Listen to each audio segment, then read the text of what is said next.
구호 현장에서 가장 중요한 건 뭔지 아십니까? 바로 속도입니다. 골든타임 72시간 안에 식수와 위생시설을 확보하지 못하면 구조된 생존자들마저 전염병으로 사망합니다. 그런데 이 나라 팀들은 그 골든타임을 지킬 수 있는 역량이 없어 보이는데요. UN 재난구호 평가위원회 2025년 3월 전 세계 구호단체 책임자들이 모인 자리에서 한 프랑스 출신 평가위원이 한국팀의 역량을 평가하며 고개를 저었습니다. 맞습니다.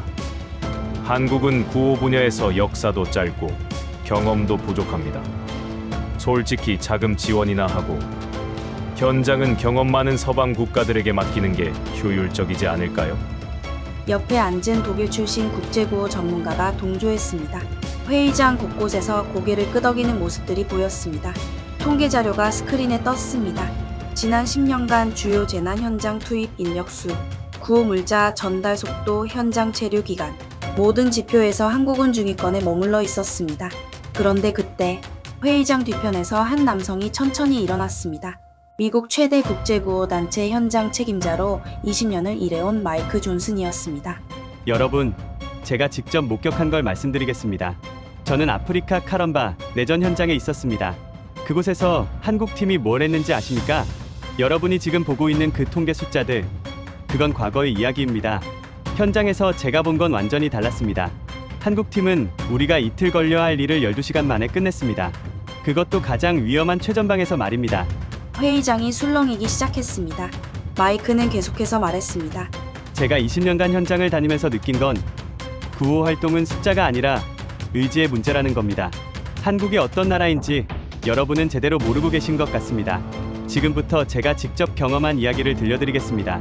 과연 그 재난 현장에서 무슨 일이 벌어졌던 걸까요? 그리고 마이크는 왜 한국을 그토록 강하게 옹호하고 나선 걸까요? 그 이야기 지금 바로 시작합니다. 저는 마이크 존슨입니다. 미국 워싱턴 DC에서 태어나 국제관계학을 전공했고 졸업 후 바로 국제구호단체에 발을 들였죠. 어릴 적부터 뉴스에서 보던 재난 현장의 아이들, 그 눈빛을 잊을 수가 없었거든요. 제가 처음 아프리카 카럼바라는 나라 이름을 들은 건 3월 초였습니다. 본부에서 긴급 소집 연락이 왔어요. 카럼바 내전이 최악의 상황으로 치달으면서 수도 전체가 사실상 폐허가 됐다는 거였습니다. 정부군과 반군의 충돌로 민간인 사상자가 속출하고 수십만 명이 집을 잃고 거리로 쏟아져 나왔다고 했습니다. 마이크, 자네가 가야 해. 현장 경험이 가장 많은 사람이 자네니까. 본부장이 제 어깨를 두드렸습니다. 저는 고개를 끄덕였죠. 이미 15번째 재난 현장 투입이었으니까요. 하지만 카럼바는 달랐습니다. 보고서를 읽으면서 등줄기가 서늘해지는 걸 느꼈어요. 도시 기반 시설의 80%가 파괴됐고 식수 공급이 완전히 중단됐으며 병원 대부분이 문을 닫았습니다. 비행기에 오르면서 생각했죠. 이번엔 정말 힘들겠구나. 카럼바 수도 공항에 도착했을 때 저는 제 눈을 의심했습니다. 공항 활주로 한쪽이 폭격으로 파괴돼 있었고 터미널 건물은 반쯤 무너진 상태였어요. 우리 팀은 UN 호송 차량을 타고 시내로 들어갔습니다. 차 창 밖으로 보이는 풍경은 지옥 그 자체였습니다. 건물들은 껍데기만 남아 있었고 거리 곳곳에 시신들이 방치돼 있었어요. 살아남은 사람들은 무너진 건물 틈에서 물과 음식을 찾아 헤매고 있었습니다. 아이들이 더러운 웅덩이 물을 마시는 모습을 보면서 가슴이 터질 것 같았어요. 마이크, 여기 봐. 함께 온 동료 제임스가 창밖을 가리켰습니다. 길가에 수백 명의 사람들이 줄지어 서 있었어요. 구호 물자를 받기 위한 줄이었죠. 하지만 트럭은 보이지 않았습니다. 사람들은 그저 기다리고 있었어요. 혹시 누군가 와주지 않을까 하는 희망을 품고요. 우리가 도착한 임시 구호기지는 시내 중심부에서 10km 떨어진 곳이었습니다. UN 평화유지군이 확보한 안전지대였죠. 하지만 안전지대라는 말이 무색할 정도로 총소리가 멀지 않은 곳에서 들려왔습니다. 기지에 도착하자마자 브리핑이 시작됐습니다. UN 조정관이 상황을 설명했어요. 현재 시내에는 약 30만 명의 이재민이 있습니다. 식수가 절대적으로 부족하고 위생 상태는 최악입니다. 콜레라 발병이 우려되는 상황이에요. 각 구호단체는 배정된 구역에서 신속히 활동을 시작해 주시기 바랍니다. 지도에 구역이 표시됐습니다. 우리 미국 팀은 북부 지역, 프랑스 팀은 동부, 독일 팀은 서부를 맡기로 했어요. 그리고 남부 지역에 한국 팀이 배정됐다는 말을 들었을 때 저는 솔직히 의아했습니다.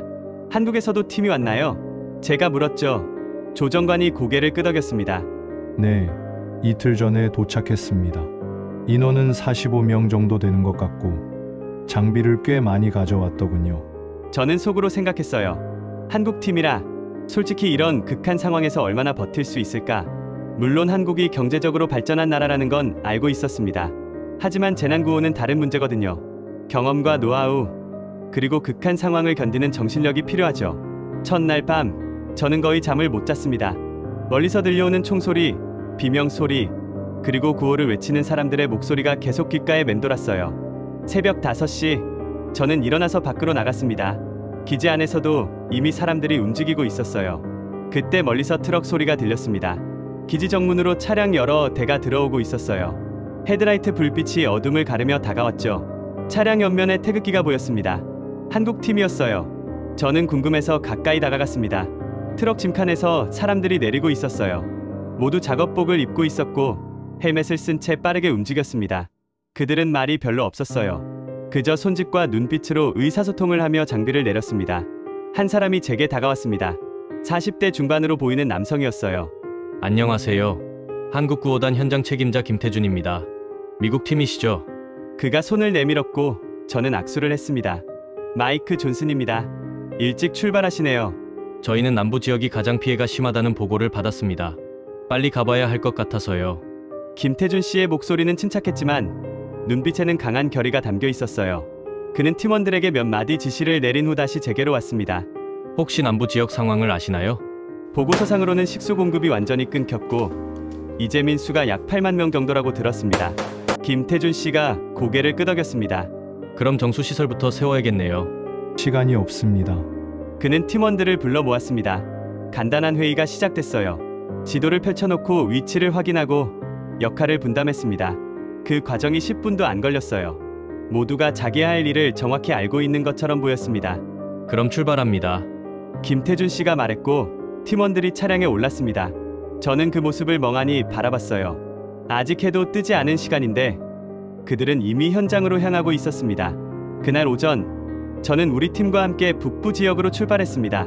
도착한 곳은 한때 시장이었던 장소였어요. 지금은 수천 명의 이재민이 천막을 치고 생활하고 있었습니다. 아이들이 쓰레기 더미를 뒤지고 어른들은 맥없이 앉아 있었어요. 우리는 식량과 식수를 나눠주기 시작했습니다. 하지만 사람들이 너무 많았어요. 줄이 끝없이 이어졌고 우리가 가져온 물자는 금방 바닥이 났습니다. 더 가져와야 했지만 기지까지 왕복하는 데만 4시간이 걸렸어요. 오후 늦게 저는 잠시 쉬기 위해 그늘에 앉았습니다. 그때 무전기에서 소리가 들렸어요. 북부팀, 남부 지역 상황 확인 가능한가? UN 조정관의 목소리였습니다. 저는 무전기를 들었죠. 북부팀입니다. 무슨 일입니까? 남부에서 한국팀이 정수시설 설치를 시작했다는 보고가 들어왔어. 믿기지 않는데 확인 좀 해줄 수 있나? 저는 의아했습니다. 정수시설을 설치한다고요? 오늘 아침에 출발했는데 벌써요? 저는 동료 제임스에게 말했습니다. 남부 쪽으로 좀 가보. 뭔가 재미있는 일이 벌어지고 있는 것 같아. 우리는 차를 타고 남부 지역으로 향했습니다.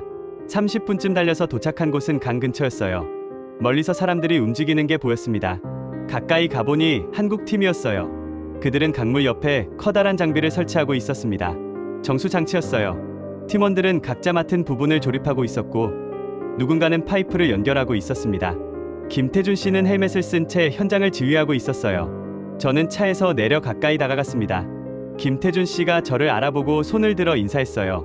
와주셨네요. 지금 막 테스트 가동에 들어가려던 참입니다. 이걸 오늘 하루 만에 세운 겁니까? 저는 믿을 수 없다는 표정으로 물었습니다. 김태준 씨가 미소를 지었어요.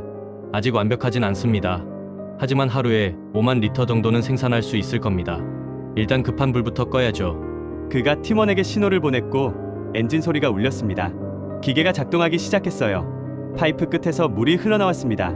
김태준 씨가 컵으로 물을 받아 마셔봤어요. 괜찮네요. 이제 배급을 시작할 수 있습니다. 팀원들이 환호성을 질렀습니다. 저는 그 모습을 보면서 할 말을 잃었어요.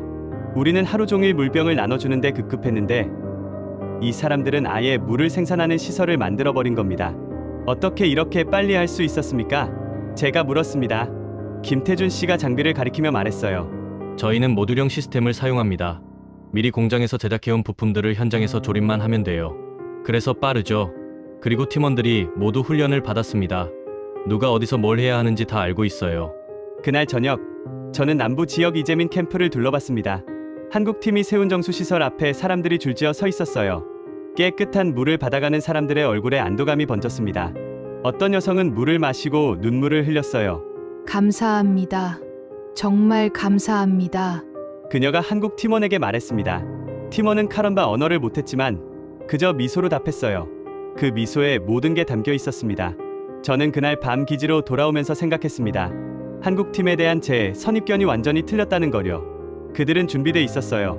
장비도, 시스템도, 그리고 마음가짐도요. 다음 날부터 저는 한국 팀과 자주 접촉하게 됐습니다.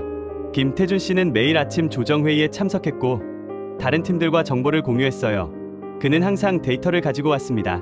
어제 몇 명에게 물을 제공했는지, 오늘은 어느 지역에 집중해야 하는지, 필요한 물자는 무엇인지를 정확히 보고했죠. 어느 날 회의에서 프랑스 팀 책임자가 말했습니다. 서부 지역에 위생시설이 필요합니다. 화장실이 없어서 사람들이 아무 데서나 볼일을 보고 있어요. 전염병이 퍼질 위험이 큽니다. 김태준 씨가 손을 들었습니다. 저희가 도와드릴 수 있습니다. 조립식 화장실 유닛이 있어요. 내일 아침에 가져가시죠. 정말입니까? 그런 게 있습니까? 프랑스 팀 책임자가 놀라며 물었습니다. 김태준 씨가 고개를 끄덕였어요. 네, 한국에서 가져왔습니다. 재난 지역용으로 개발된 겁니다. 설치도 간단해요. 필요하시면 저희 팀원 몇 명이 도와드리겠습니다. 그날 오후 저는 한국 팀 기지를 방문했습니다. 궁금했거든요. 대체 뭘 얼마나 준비해 온 거지? 기지에 도착하니 컨테이너 여러 개가 쌓여 있었어요. 김태준 씨가 저를 안내했습니다. 이건 의료 장비 컨테이너고요. 저건 식수 관련 장비, 그리고 저기 있는 건 주거 시설용 자재입니다. 컨테이너를 열어보니 정말 놀라웠습니다. 모든 게 체계적으로 정리돼 있었어요. 부품마다 번호가 붙어 있고 설치 매뉴얼이 함께 포장돼 있었습니다. 이거 전부 한국에서 만든 겁니까? 제가 물었습니다. 김태준 씨가 고개를 끄덕였어요. 대부분 그렇습니다. 한국은 지난 10년간 재난 구호 장비 개발에 많이 투자했어요. 처음엔 우리도 외국 장비에 의존했죠. 하지만 현장에서 필요한 게 뭔지 배우면서 직접 만들기 시작했습니다. 한국 기업들이 협력해서 개발한 거예요. 저는 한 장비를 자세히 살펴봤습니다. 태양광 패널이 달린 정수기였어요. 전기가 없는 곳에서도 사용할 수 있도록 설계됐다고 했습니다. 멋지네요. 실용적입니다. 제가 말했습니다. 김태준 씨가 미소를 지었어요. 한국 사람들은 실용성을 중시합니다. 멋있어 보이는 것보다 제대로 작동하는 게 중요하죠. 그날 저는 한국 팀과 함께 저녁을 먹었습니다. 그들은 간단하게 라면을 끓여 먹고 있었어요. 김태준 씨가 저에게도 한 그릇 건넸습니다. 이게 뭡니까? 라면이요. 한국 음식입니다. 한번 드셔보세요. 저는 젓가락을 들고 조심스럽게 먹어봤습니다. 매웠지만 맛있었어요. 팀원들이 웃으며 말했습니다. 재난 현장에서 라면만큼 좋은 음식이 없어요. 빨리 만들 수 있고 든든하고 맛도 있죠. 다들 웃었습니다. 그 순간 저는 느꼈어요. 이 사람들은 현장을 진짜 이해하고 있구나. 화려한 장비나 시스템이 아니라 정말 필요한 게 뭔지 알고 있는 거죠. 며칠 후 큰 문제가 발생했습니다. 시내 중심부에서 건물 붕괴 사고가 일어난 겁니다. 수십 명이 잔해에 갇혔다는 보고가 들어왔어요. 유엔 조정관이 긴급 회의를 소집했습니다. 누가 구조 작업을 할 수 있습니까? 장비와 인력이 필요합니다. 회의장이 조용해졌습니다. 모두가 서로 눈치만 보고 있었어요.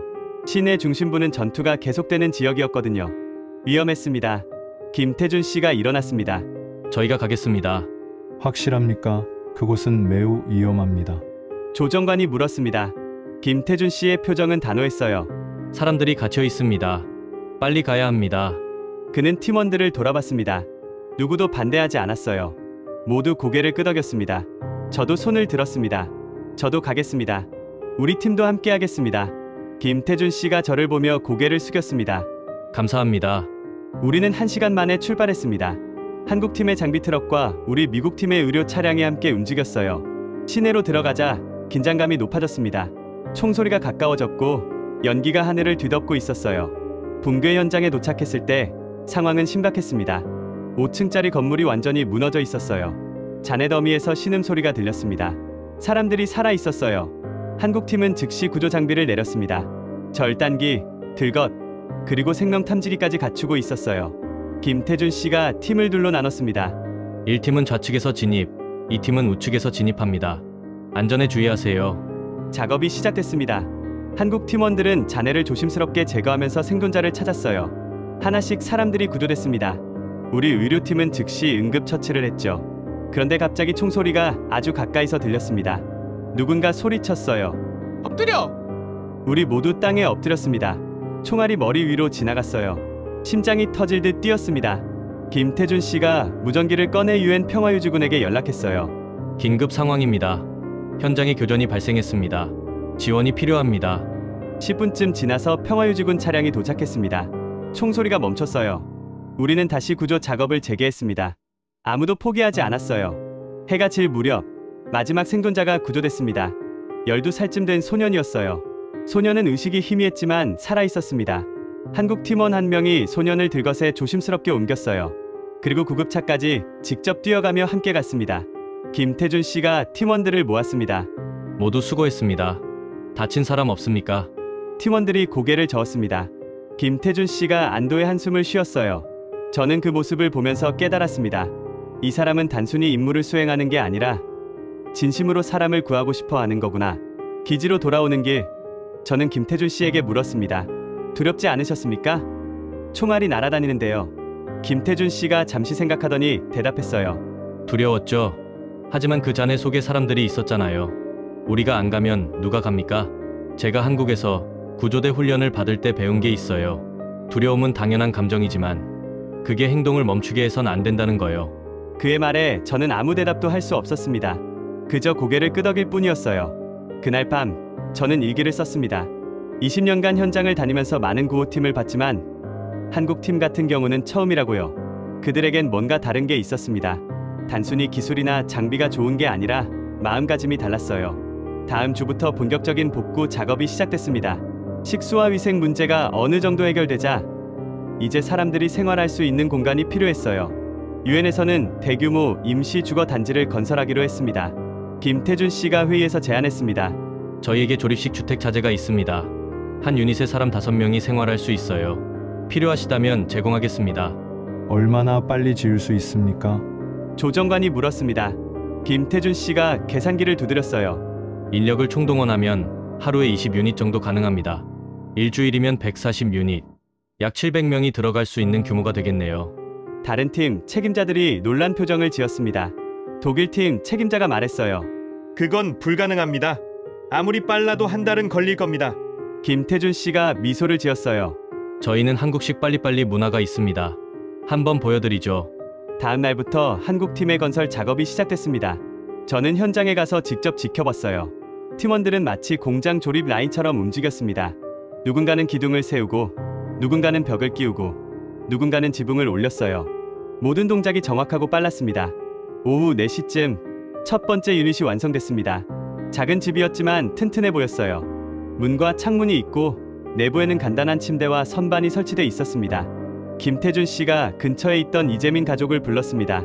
엄마와 아이 셋이 있는 가족이었어요. 들어가 보세요. 가족이 조심스럽게 들어갔습니다. 아이들이 환호성을 질렀어요. 엄마는 눈물을 흘렸습니다. 몇 주 만에 처음으로 제대로 된 지붕 아래 들어가는 거였어요. 고맙습니다. 정말 고맙습니다. 엄마가 김태준 씨의 손을 잡았습니다. 김태준 씨는 그저 미소로 답했어요. 일주일 후 약속대로 140개의 유닛이 완성됐습니다. 작은 마을이 생긴 거죠. 사람들이 하나둘 들어가기 시작했고 거리에는 아이들의 웃음소리가 들렸습니다. 유엔 조정관이 현장을 시찰하러 왔습니다.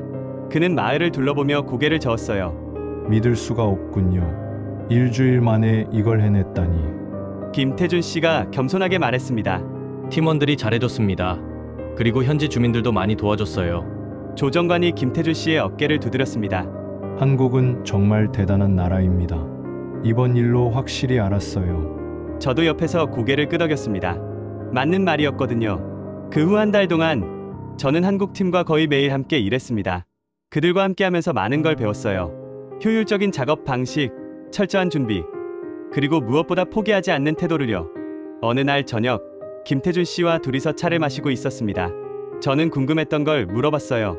한국은 언제부터 이렇게 구호 활동에 적극적이었습니까? 김태준 씨가 잠시 생각하더니 말했습니다. 사실 오래되진 않았습니다. 한국도 예전엔 도움을 받는 나라였거든요. 한국 전쟁 때 유엔군이 왔고 전쟁 후에는 여러 나라에서 원조를 받았죠. 제 아버지 세대는 그걸 기억합니다. 그래서 한국 사람들은 알아요. 도움이 얼마나 소중한지를요. 그가 차를 한 모금 마셨습니다. 2000년대 들어서 한국이 경제적으로 성장하면서 이제 우리가 도울 차례라고 생각했어요. 그래서 정부도, 기업도, 시민들도 구호 활동에 관심을 갖기 시작했습니다. 처음엔 서툴렀죠. 하지만 배우면서 발전했어요. 지금은 꽤 괜찮은 수준이 됐다고 봅니다. 괜찮은 정도가 아닙니다. 최고 수준이에요. 제가 말했습니다. 김태준 씨가 웃었어요. 아직 멀었습니다. 배울 게 많아요. 그의 겸손함에 저는 또 한 번 감탄했습니다. 카런바에서의 임무가 끝나갈 무렵 김태준 씨가 저에게 제안했습니다. 마이크, 혹시 관심 있으시면 한국에 한번 오시지 않겠습니까? 저희 구호센터를 보여드리고 싶습니다. 정말입니까? 가고 싶습니다. 저는 즉시 대답했어요. 한국이 어떤 나라인지, 어떻게 이런 팀을 만들어냈는지 직접 보고 싶었거든요. 한국에 초대받은 마이크. 그는 과연 한국에서 무엇을 느꼈을까요? 다음 편에서 계속됩니다.